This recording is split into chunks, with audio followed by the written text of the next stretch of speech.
என் கணவர் பேர் மோகன். அவர் மொரீசியஸ் நாட்டுக்கு வெளிநாட்டுக்கு போனார். 2.25 வருஷம் ஆகுது. ஒரு தடவை போயிட்டு வந்துட்டாங்க. திரும்ப மறுபடியும் போனதில் 2.25 வருஷம் அங்கே இருந்திருக்காங்க. நல்லா தான் வேலை பார்த்துக்கிட்டு வச்சுக்கிட்டு இருந்தாங்க.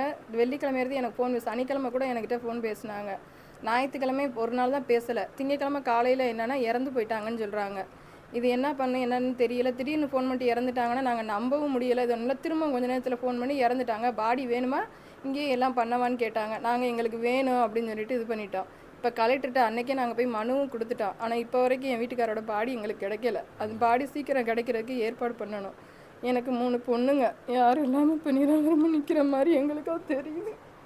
என் வீட்டுக்காரர் கீழே நாங்கள் எங்கேயுமே போனதில்லை. இப்படியெல்லாம் எங்களுக்கு நடக்கணும் நாங்கள் எதிர்பார்க்கல. ஏன்னா அதுக்கு மேலே பேச முடியும்.